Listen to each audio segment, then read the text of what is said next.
Olá pessoal, sejam todos bem-vindos ao nosso canal TV Araxá Educa. Eu sou o professor Júlio César e nós vamos para mais uma aula de matemática. Na aula de hoje a gente vai falar um pouquinho sobre a regra de 3.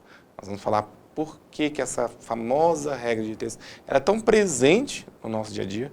Vamos ver que através dela você resolve situações que muitas das vezes você nem imaginava, achava que eram situações complexas, mas não será. Tudo bem?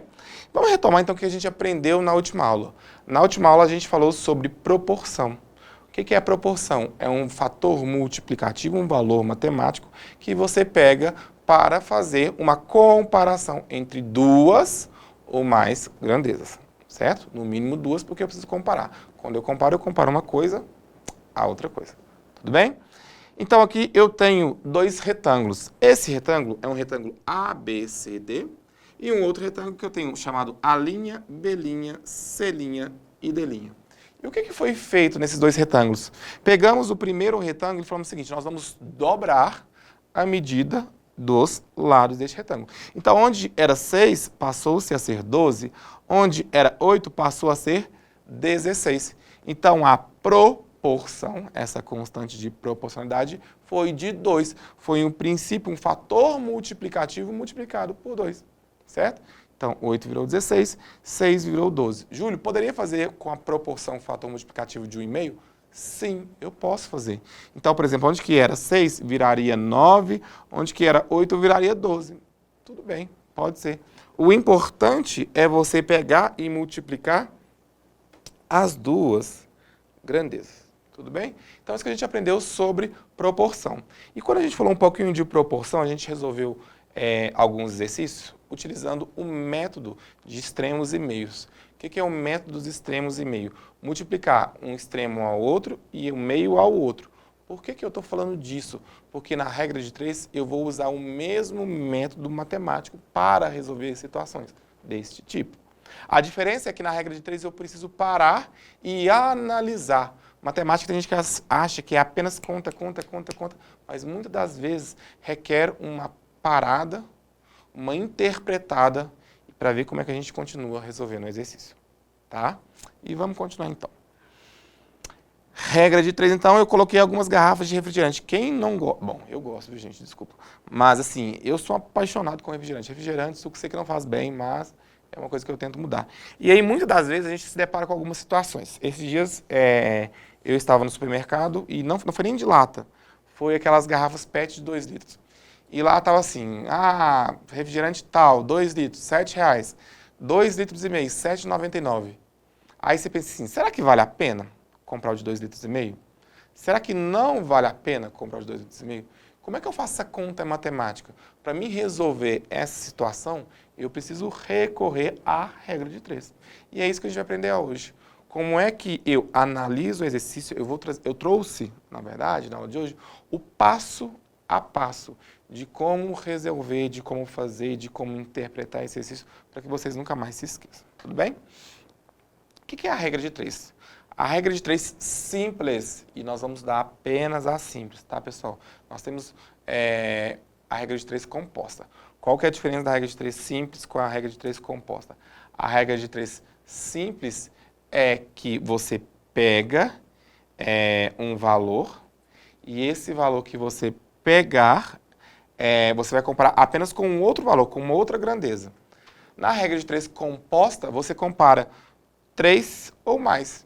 Então, simples, a gente vai comparar duas. Composta, comparo 3 ou mais. Tudo bem? Então, a regra de 3 simples é um processo prático para que a gente resolva problemas que envolvam 4 valores, dos quais conhecemos 3 deles. Nós precisamos conhecer pelo menos 3. Devemos, portanto, determinar um valor a partir dos 3 já conhecidos, já estabelecidos. Eu estou rabiscando aqui tudo. Vamos lá pensar, então, como é que eu posso fazer isso? Olha aqui, o que aconteceu aqui? Eu sei que com 600 gramas de farinha de trigo, eu e o meu irmão João fazemos 50 biscoitos. Agora, eu quero saber quantos biscoitos a gente vai conseguir fazer com 1.800 gramas de trigo. Nossa, Júlio, eu estou assistindo essas aulas de quê? De cozinha, de culinária? Gente, mas olha tanto que a matemática é presente na nossa vida. Como é que eu monto, então, a estrutura para conseguir resolver matematicamente essa situação? Você vai escrever, primeira coisa, eu sempre falo para meus alunos, escreve o nome das grandezas. A gente vai fazer uma tabelinha. Então, aqui, primeira coisa, eu tenho vou chamar de grama, G, e vou escrever aqui farinha, que é as gramas de farinhas que a gente tem, tá? E aqui eu vou ter, o que eu faço com as farinhas? Eu faço biscoitos. Então, esses aqui são os biscoitos. Quantos biscoitos eu consigo fazer? Ok, Júlio. O que o exercício deu? Eu costumo fazer o seguinte, eu costumo copiar a linha que eu chamo de linha completa, que é a linha que eu sei os valores, que não tem uma variável. Lembrar que variável é uma letra para matemática, tá? Então, a linha completa é 600 gramas de farinha de trigo, a gente faz 50 biscoitos. Então, em gramas de farinha, coloquei 600 aqui, e biscoitos eu coloquei 50 biscoitos. Linha completa. Agora eu vou para a linha de baixo. A linha de baixo, com certeza, ela não vai estar completa, mas eu sei um dos valores, porque o princípio da regra de 3 é que eu saiba, das quais conhecemos 3 deles. Eu preciso conhecer 3. E aqui, então, eu tenho 3 conhecidos. Um valor que é o 600, o outro que é o 50. Agora, eu tenho 1.800 gramas de trigo e eu quero saber quantos biscoitos. Eu vou chamar a quantidade de biscoito que eu quero saber de X. Certo? Depois que você fez essa tabela, o próximo passo é identificar se é diretamente proporcional ou inversamente proporcional. Isso as pessoas erram muito, muito, muito. Então, isso aqui vai pelo amor de Deus, presta atenção, tá? Você tem que avaliar o quê? Quando que é diretamente e quando que é inversamente. Diretamente proporcional eu subo algo e a outra coisa vai subir junto. A outra variável sobe junto. Quando eu tenho inversamente proporcional, eu tenho que falar palavras opostas, não é inverso, inversamente proporcional. Então, inversamente proporcional acontece quando sobe algo e diminui outra coisa. Vamos analisar isso aqui na prática. Eu tinha 600 gramas de farinha, consegui fazer 50 biscoitos. Se eu aumentar a quantidade de farinha, eu faço mais biscoitos ou menos biscoito? Se eu fizer mais biscoitos, é diretamente. Se eu fizer menos biscoito, é inversamente. Como eu aumentei a quantidade de farinha, eu aumento a quantidade de biscoito, significa que é diretamente. E toda vez que é diretamente, eu multiplico como? Vou colocar aqui, ó, diretamente. Eu multiplico em cruzes, eu multiplico em x. Como a gente aprendeu na última aula, multiplico extremos e meio. Então, eu vou pegar os 600 e multiplicar por x, que dá 600x. E pego o meu 1.800 e multiplico por 50. 1.800 vezes 50 dá, isso mesmo, 90 mil. 90 mil. Calcula-se agora, então, o valor de x. Como é que eu calculo x, Júlio? X é igual. O 600 não está multiplicando? Ele passa para o outro lado, operação inversa, passa dividindo. Então, dá 90 mil dividido por 600. Cortei 2 zeros com 2 zeros, fiquei 900 dividido por 6. Quanto que é 900 dividido por 6? X igual a 150. Quer dizer, então, que eu consigo fazer 150 biscoitos com 1.800 gramas. Situação do dia a dia que a gente viu, então, como fazer, tá? Aqui, então, fica o método de se resolver estes exercícios. Coloquei um método que eu sempre faço esse método com os meus alunos para que não ocorra dúvidas, tá? Primeiro passo, a gente identifica as grandezas e construir a tabela. Identifiquei as grandezas, grama de farinha, biscoito. Construir a tabela, 650, 1.800x. Bacana, primeiro passo. Segundo passo, analisa se as grandezas são diretamente ou inversamente proporcional. Foi o que eu falei para vocês, gente. Aumenta a quantidade de farinha, eu aumento a quantidade de biscoito? Sim, então é diretamente. Se eu aumentasse a quantidade de farinha, diminuísse a quantidade de biscoito, que é sem lógica, seria então inversamente, certo? Então esse é o segundo passo. Identificar se é diretamente ou inversamente. Terceiro passo, aplicar o método de resolução correto para cada um dos casos. E, por fim, resolver a equação. Por quê? Porque o método diretamente, que é multiplicar extremos e meio, é distinto, ou seja, diferente do método inversamente proporcional. Certo? E a gente vai ver isso. Diretamente proporcional. Qual que é o método que a gente tem para resolver essa situação? Diretamente proporcional. O que é? À medida que uma dessas grandezas aumenta, a outra também vai ter que aumentar. Ou, melhor dizendo, se eu precisar também que ela diminui, a outra vai diminuir. Aumenta, aumenta, diminui, diminui. Isso é diretamente proporcional. E quando eu tiver caso de diretamente proporcional, eu vou multiplicar em x, multiplicar em cruzes, vou multiplicar com extremos e meio. Certo? Olha o exemplo. Para a revitalização de um parque, a comunidade organizou-se em um projeto conhecido como Revitalizar. Para que o projeto fosse eficiente, foram arrecadadas várias mudas frutíferas. Um planejamento para o plantio foi feito e, nele, 3 pessoas trabalhavam no plantio e plantavam por dia 5 metros quadrados. Devido à necessidade de um plantio mais eficiente, mais 4 pessoas, todas com o mesmo desempenho, comprometeram-se a participar da causa. Sendo assim, qual será a quantidade de metros quadrados reflorestados por dia? Regra de 3, deixa eu ver se eu anotei aqui. Não, tá aqui, meu espaço me resolveu. Deixei aqui, volta. Então, presta atenção. O que eu tinha? Primeiro eu tinha 3 pessoas, ó, vamos colocar as grandezas, né? Ó, eu tenho a quantidade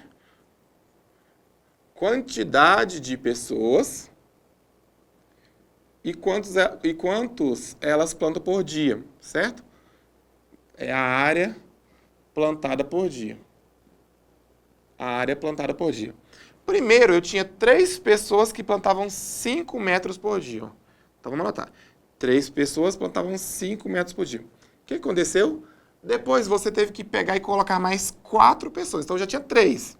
Coloquei mais 4, 3 mais 4, passei a ser 7 pessoas, então. E eu quero saber qual que é a área que essas 7 pessoas vão conseguir plantar. Certo? Aumenta a quantidade de pessoas. Primeiro passo eu já fiz que eu montei minha tabelinha. Agora, o segundo passo é identificar se é diretamente ou inversamente proporcional. Aumenta a quantidade de pessoas. Eu aumento quanto eu consigo plantar? Sim. Né? Tenho mais mão de obra, consigo plantar mais. Então, é diretamente. Então, eu multiplico assim, ó, em x.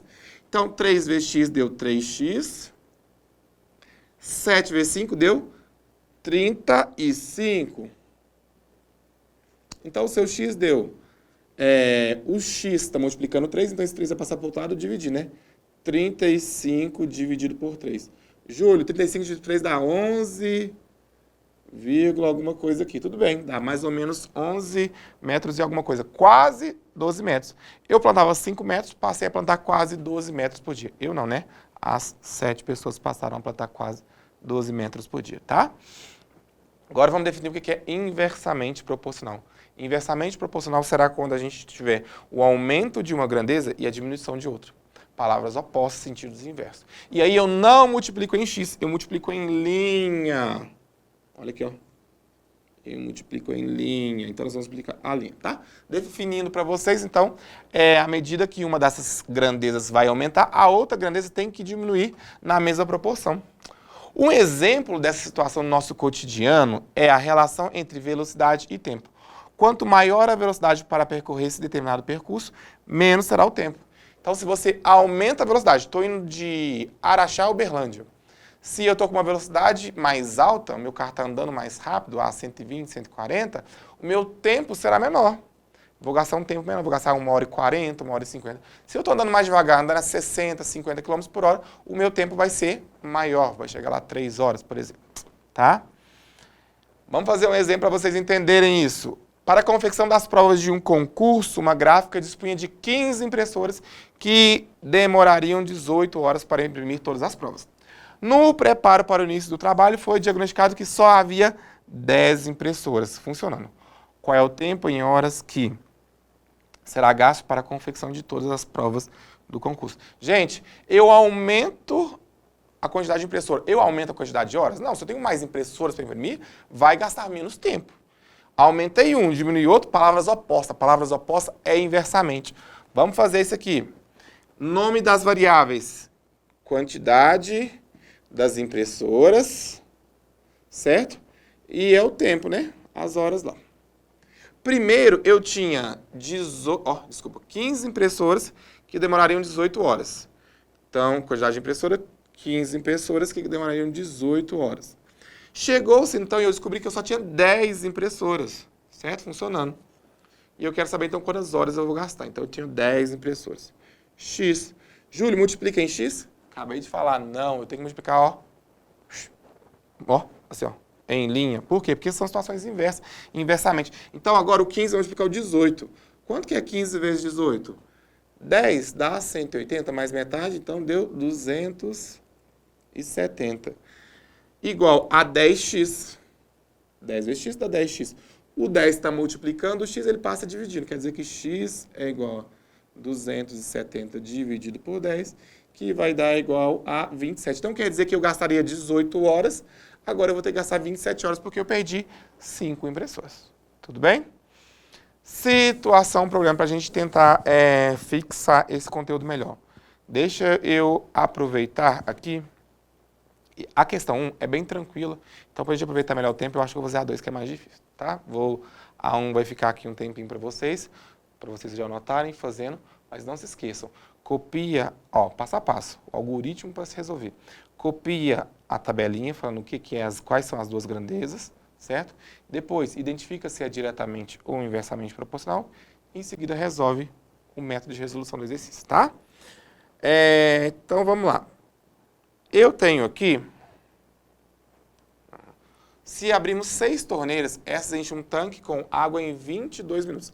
Agora, abrindo 4 torneiras apenas, qual é o tempo que leva para o tanque ficar cheio? Então, olha aqui, Aqui eu tenho primeiro a quantidade de torneiras e a quantidade de torneiras aqui. Cadê torneira? Aqui. A quantidade de torneiras por quem? Por o tempo que gasta, né? Nossa, gente. Desculpa. Eu estou no slide errado. Eu copiei no slide de trás. Espera aí. Agora sim. A quantidade de torneiras. E depois eu tenho o tempo, né? Que foram 22 minutos. O tempo. Então, vamos lá. Primeiro eu tinha 6 torneiras que enchiam um tanque em 22 minutos. Agora eu tenho apenas 4 torneiras. Quero saber quanto tempo que vai gastar. Fiz minha tabelinha. Agora eu analiso diretamente ou inversamente. Presta atenção. Aumento a quantidade de torneira, diminui o tempo. Palavras opostas, sentido oposto, inversamente. Multiplica em linha.